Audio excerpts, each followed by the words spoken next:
What is the one habit that will make you poor forever? Now, before I teach you that one habit, let me ask you a question. Why do you want more money? Comment below. Why do you want more money? Now, for most people, they would say, oh, because I want to, buy a new house. I want to buy a new car. I want to buy a new watch.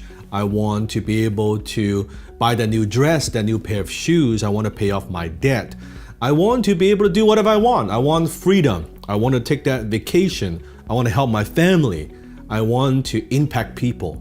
So comment below, why do you want more money? I believe every one of us has a money story. Now, what is a money story? I believe it is a story that is a turning point in your life when you first recognize the importance of money and why we need money. Now, for some, it may be when you were a little kid, the first time you go to your parents, you say, I want that candy, I want that toy, I want that little toy car, I want that doll, I want whatever it is.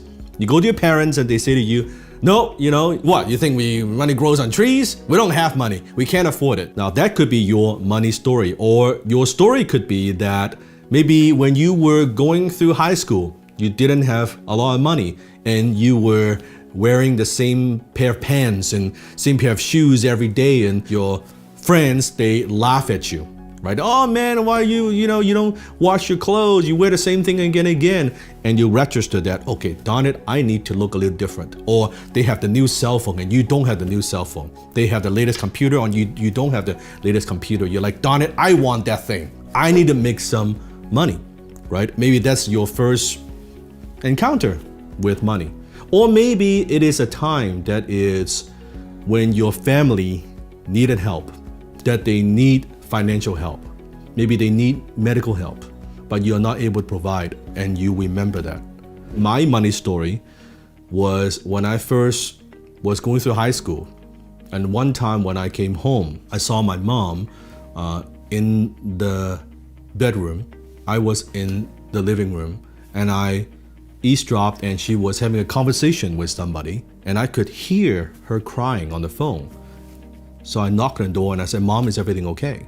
And she opened the door and she said, no, everything's fine. I'm just talking to your father. And later on, she told me that my dad actually went bankrupt in Hong Kong, that his business partner basically took all his money and disappeared. And that left him with almost over $1 million in debt in US dollars. So he had to file for bankruptcy, and he could no longer support us financially, and he could no longer send us allowance. We're kind of on our own. And my mom has never worked a day in her life. She's just a housewife. She sacrificed and spent all that effort just taking care of me and raising me as a child. And in a country where we don't speak the English, and my mom still can't speak English. In a scenario like that, I learned about the importance of money. I learned that not having money equals pain. Not having money equals lack of security.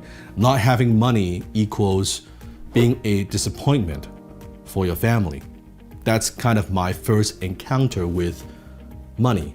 Now, what has this to do with the one habit that will make you poor? So I want you to think back and comment below. Think back your money incident, your money story. When was the first time that you got it, that you're like, oh, I need money.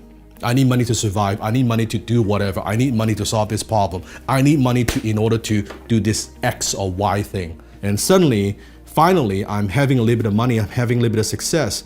I wanted to show off. I want to show people that, hey, you know what? I am smart, that I am somebody.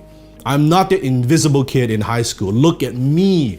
Look at how good I am. Like I'm better than you. It was all ego driven. It was all pride driven. I was getting a new car every year, was buying all kinds of stuff that I don't need. If you really think about why you want money, and you might want all these things, but my guess is when you go deeper, you actually go deeper.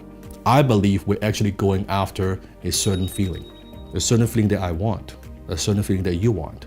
Now you may be thinking, no, Dan, I don't care about the materialistic things. No, you're still going after something. Maybe you want the freedom, you want to travel, you want to be able to work from home. You want to be able to impact other people. You want to be able to help the charity that you want to support. There's something that you're after. You're just going after it in a different way. Does that make sense? We're after certain emotions that money could provide for us. So what happens is, then we want to buy those things. We want to buy things that gives us those emotions to make us feel good. And that's how most people end up spending money we don't have, buying things that we don't need to impress the people that we don't even freaking like. And that's what I did for a period of time, for a long period of time. I thought that's what it is. You have money, you spend it, right? You buy things, you buy cool things, and you buy the next thing, and you think that next thing would give you that feeling, that emotion that you are craving for. Not there. And you think, no, maybe that next thing would be it, and it's still not it, right? And I was chasing these emotions. Okay, if I do this and do that, then I will finally get it. What I didn't recognize is that's actually not how it works. The habit is if you always want to buy things to make yourself feel better, to be validated, to prove other people wrong, you'll always be poor. Instead, if you feel good about yourself, you have a healthy self-image. You don't care about these things. You buy these things not because you want to prove somebody wrong, because you want to show off, you want to do whatever. You buy them simply because you like them. You buy them because you enjoy them. It gives you comfort. And money is simply a tool. It gives you comfort. It gives you peace of mind, right? It gives you time. Yes, money allows you to buy time, allows you to have more choices in life. You could say no to things because you don't really need the money. So think about in your own life, how much money you spend, be very honest, you spend to impress others. And instead of spending that money to impress, what if you spend that money to invest? Invest in yourself. Invest in your own self-education. Invest in things that would enrich your life emotionally, spiritually. Invest in experiences that you will always remember. Invest in that. So spend money to invest. Don't spend money to impress.